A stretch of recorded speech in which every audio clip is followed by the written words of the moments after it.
Welcome back to new blogs. दसऱ्याच्या दिवशी माझी गाडीची पूजा केली आणि माझी बुकची पूजा केली. सकाळी झाल्यावर आम्ही गेलो गावाला. मी खूप एन्जॉय केलं. तर हे गाईज, कसा वाटला अंशिकाचा व्लॉग नक्की कमेंटमध्ये सांगा.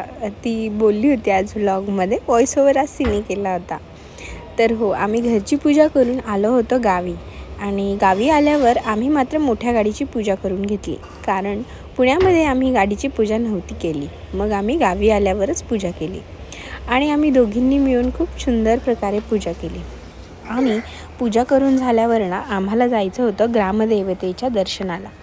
मग आम्ही पटापट आवरलं आणि सगळे निघालो ग्रामदेवतेच्या दर्शनाला, कारण दसऱ्याच्या दिवशी आई तुकाईला जायचं असतं आणि तिथे दर्शन घ्यायचं असतं. आणि इथली एक प्रथा आहे की जाताना इथे 5 दगडी ठेवायची आणि नैवेद्य ठेवायचा आणि येताना ती रचलेली 5 दगडी पाडायची, अशी इथली प्रथा आहे.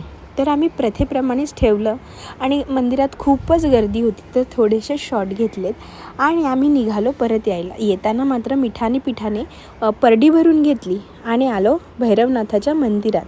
तिथे बाबांनी सगळ्यांना देवाचा गंध लावला आणि इकडे पप्पांनी नारळ फोडला.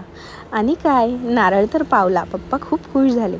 नंतर दसरा होता, मग थोडीशी शॉपिंग करायलाही आलो होतो. येताना आम्हाला खूप लेट झालं होतं आणि अंशिकाही झोपी गेली होती. व्लॉग आवडला तर नक्कीच लाईक करून सबस्क्राईब करायला विसरू नका.